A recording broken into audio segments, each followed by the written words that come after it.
Welcome, Mississippi State fans, as the Bulldogs begin their SEC West schedule. And Coach Joe Moorhead, yes, he appreciates the seriousness of the situation there, but he said they welcome the challenge, and certainly it is going to be a challenge for the Bulldogs. They take on number 8, number 9, depending on whose rankings you use, Auburn team coming in. It's true, David. And Auburn's had the batter of the series here the last couple of years. State had a couple of wins, 14 and 15, one here and one there. Of course, the one in 14 vaulted State, number 1 ranking in the country. That seems like a long time ago. It's just been 4 years, but it seems like an eternity ago.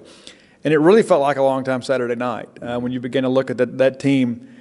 But I think Joe kind of understands kind of where we are. And listen, everybody's disappointed. And that's one of the things that I want to impress upon our fans, as invested as we are and as upset as we all are. The people that frequent this building, this is their livelihood. This is what they live for. They're a lot more invested than we are. All that said, we all share in the disappointment. Now it's time to go find a win somewhere and get this thing back on track. And they'll have their work cut out from this weekend with a very, very talented Auburn team coming in. Steve speaks of it feels like a long time ago. It also feels like a long time ago when the Bulldogs were just rolling up and down the field, scoring points, getting yards, really on record paces there. And yes, they knew the competition wasn't that great in most regards, but it almost came too easily. Now they face two very good, let's give Kentucky and Florida credit, very good defensive teams. But the degree to which Mississippi State has been shut down on offense and the manner, that's what has everybody justifiably concerned, including the coaching staff. It's true, David. And there were some challenges at Penn State, too, when Joe first took over up there as an offensive coordinator. He also had a guy that was a Heisman Trophy finalist and a first-round draft pick named Saquon Barkley, who could kind of erase a bad play call and kind of get out of a mistake for you. I don't know that you have that player here at Mississippi State. Now, that's not to say that State won't turn it around, because Joe's a great coach, and you've got players. I mean, you have guys who can go make plays for you. And so it won't always be this way. It is a work in progress, and I guess that's really the thing that many people are struggling with today is we wondered if this would be the year, and clearly it's not going to be the year unless something miraculous happens. Hopefully we'll be a solid bowl team, and some people now are laughing at the screen thinking bowl team, kind of like Jim Morrow's playoffs. No, this will be a bowl team. They'll figure some things out. There's too much talent here for this thing to go in the tank, and this Bulldog team has some resolve as well as this coaching staff. So we do expect them to bounce back, but this weekend it's going to be a real challenge, and State's going to have to probably hit their best football game of the season thus far. Well, certainly we'd prefer that the coach not use the word about rebuilding, because this is not a rebuilding team. He inherited an intact team in quite a few regards, but he did refer to the fact that there are some difficulties absorbing a new system. And certainly that has affected Nick Fitzgerald. And, sometimes we wonder, is Nick still ever recovered from that surgery, because he doesn't seem to have the quickness or the certainty in his movements he used to have. That aside, the Bulldogs had their chances to win these past 2 games, make a few plays. You can build on that. And as Coach Moorhead indicated today in his presser, yes, they are evaluating things about how to get the ball in the running back's hands, read option or not, to get them and make them run the ball. He did mention that, and that's one of the things Bulldog fans have kind of asked is, will we ever just make a commitment to go run the football, because we have 2 very talented backs and we have a running offensive line it kind of prides itself on its run blocking. That was really kind of their calling card last year. And he did kind of make it seem like today that they're going to make more of a commitment in that respect, that there won't be a lot of these option-style plays. That'll still be part of the offense, but sometimes we're going to make a commitment and just go run the football. And I think that's kind of what this offensive line needs. But also, too, that hopefully will open up some other things for the offense and kind of get some things going. He also mentioned, too, that, some shorter passing game, some screens, some slants, that sort of stuff to kind of negate some of that pass rush. And so it'll be interesting what they dial up. Nobody here in this building has given up, and I think it's important for the fans to recognize that and not give up themselves. It's still your program, okay, win or lose. And I think that's one of the things people lose when they get angry and think, I'm not going to come. Listen, these same players that you cheered for and you looked forward to all summer, they're still here, and they're still going to need your support. And most of these players won 9 games last year, so they know how to win, and they know what winning feels like and what the investment takes. And certainly they have not lacked for the effort and the investment in the offseason, the preseason, getting ready. Just some things have not clicked there, and that, as Coach Moorhead said, that falls on him and his staff. And they're being just as ruthless with themselves about what they're doing, how they're getting the plays called and executed. And Joe Moorhead said, no doubt about it, I do the game plan, I do the play calls, so it's on me. Now, how do you adjust to those? And it's particularly this week, because while Kentucky and Florida had solid defenses, Auburn is a whole different matter. They are a very good defense. So the urgency is there to make some of these changes that he mentioned directly today. But I think we can clearly say that Joe Moorhead is not backing away from the situation or the challenge.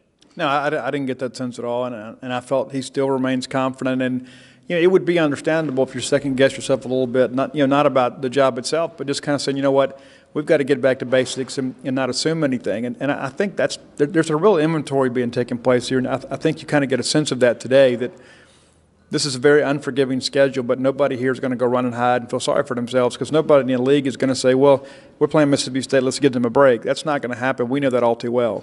Well, not only that, they know that Bulldog teams have won against those teams in recent years, too, so there's a little bit of awareness. Again, this team is not going to sneak up on anybody. No matter what, they're not going to take this team for granted. However, they struggle because they know what this personnel could do. They know the running backs. They know the quarterback. They know the offensive line, which, again, as you said, is pretty good at running the ball. Now, defensively, he said what we all know already. The defense has played well enough to win these last 2 games. The kicking game, while it's not created a lot of big plays, has certainly been a wash, and in some cases come away with some advantages. It's, again, we keep obsessing on the offense because that is where the entire issue is, and particularly this week against a very, very good Auburn defensive team. Yeah, David, it's one of the things, too, when things are going poorly, people have a tendency to just kind of throw the baby out with the bathwater. We are getting very good defensive play. There's always 1 or 2 plays here and there you want back. There's never anybody out there, save Georgia Tech versus Cumberland back in the day, that won 222 to nothing. I wasn't there. Dave was manning the press box, passing out hot chocolate at that ball game. But my point being is there's a give and take with all that. But this defense has played exceptionally well, and certainly well enough last weekend to win. And as Moorhead admitted, the offense didn't carry their end of the deal.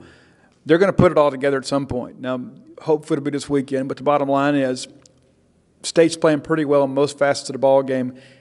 These coaches didn't forget how to coach. It is a new experience for them, and you just got to believe the players at some point who have played in the SEC before. This is not new to them. They know who's going to line up across from them when they play Auburn this weekend, and so there'll be some familiarity. But at the end of the day, it does fall on the coaches, but the players will take some responsibility to get this thing turned around. You say the coaches haven't forgotten to coach, and I agree. That's quite obvious there. But it also comes down to the fact they're still learning to coach a team that none of them, with the exception of the defensive staff, recruited.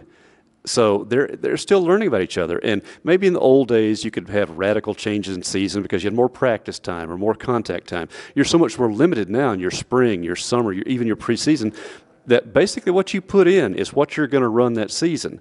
But for what we heard from the coach today, they're looking at evaluation, tweaking, not so much radical changing. And that's a way of recognizing it. And again, they haven't forgotten to coach. They have still yet to learn how to coach these players, but you see it starting to take shape.